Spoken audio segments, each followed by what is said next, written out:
جمعے کے دن مرنے والے شخص کو لوگ کہتے ہیں اسے قبر میں حساب نہیں ہوتا. بھائی سب سے پہلے اعمال ہیں, یہ سب چیزیں فضائل میں آتی ہیں کہ جمعے کے دن مرنے کی فضیلت ہے بس. باقی یہ نہیں کہ وہ چوری بھی کی, زنا بھی کیا اور ماں باپ کو بھی ستاتا رہا تو صرف جمعے کو مرنے سے سب کچھ صاف ہو جائے گا. ایسا قرآن و سنت سے ہمیں پتہ نہیں چلتا. آپ ستاتے رہے, سود کھاتے رہے, زنا کرتے رہے, 27ویں رات کو بھی مریں گے تو چترول لگیں گے قبر میں, کیونکہ قرآن نے سب سے زیادہ فوکس کیا ہے عمل کو. اگر صرف جمعہ ہفتے سے کام چل جاتا تو یہ پیغمبروں نے جو اتنی تکلیفیں اٹھائی ہیں یہ نہ اٹھاتے. بس پیغمبر دنیا سے یہ کہہ کے چلے جاتے کہ تمام حضرات کوشش کریں جمعے کو مریں وہ بس.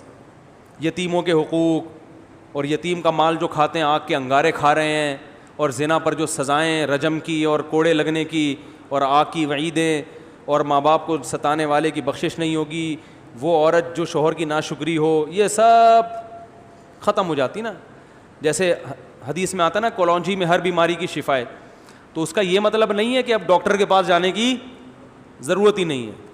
سنا مکھی میں ہر بیماری کی شفا ہے, تو اب کرونا میں بس سنا مکھیاں کھلا کھلا کے, باقی ساری ویکسین جو تیار ہو رہی ہے, یہ جو دنیا, یہ سب, یہ تو نبی نے نہیں ایسے کیا.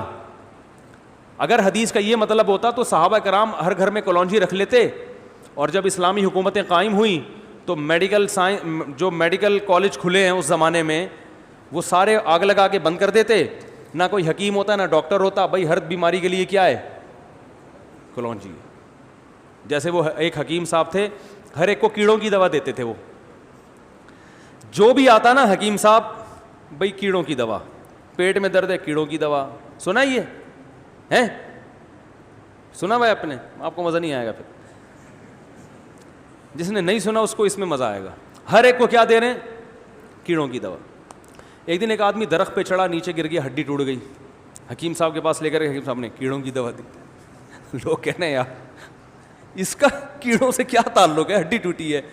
حکیم صاحب نے کہا کیڑا تھا تبھی تو چڑھا تھا درخت پہ.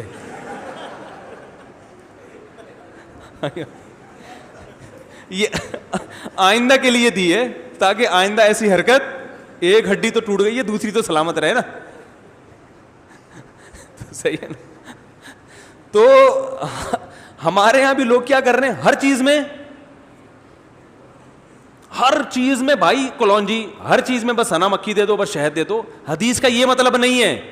حدیث کا مطلب ہے کلونجی میں شفا ہے. کیسے ہے, کتنی مقدار میں کھانی ہے, کس وقت کھانی ہے, کس نے کھانی ہے, یہ تفصیل تو میڈیکل سائنس بتائے گی. حدیث میں ایک اشارہ دے دیا, بھائی اس میں دوائیت کا عنصر ہے بس. آپ نے کیا کیا کہ جو کورونا کا مریض ہے, سنا مکھی کھلا کھلا کے, اس کو جلاب لگا کے اس کی جو امیون سسٹم ہے اور کمزور کر دیا اس کو.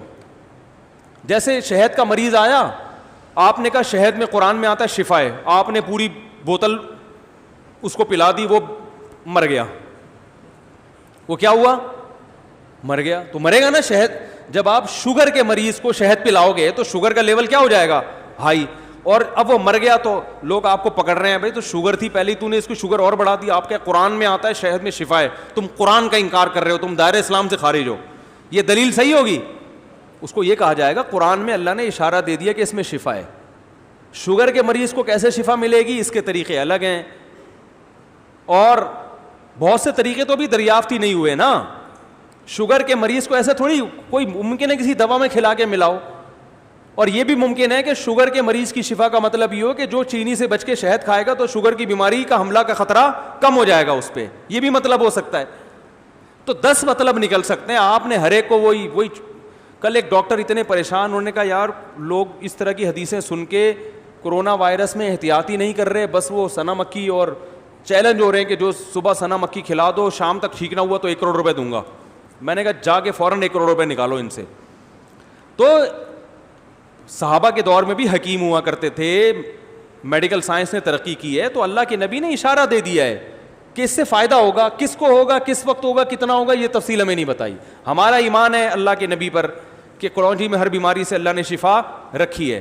کیسے رکھی ہے میڈیکل سائنس بتائے گی آپ کو. صحیح ہے نا, یہ مولانا صاحب نہیں بتائیں گے آپ کو, یہ کون بتائے گا. شہد میں اللہ نے شفا رکھ دی ہے, کیسے رکھی ہے, کس مقدار میں رکھی ہے, کس وقت کھانا ہے, یہ میڈیکل سائنس بتائے گی. یہ مولانا بولو بھائی نہیں بتائیں گے آپ کو. صحیح ہے نا.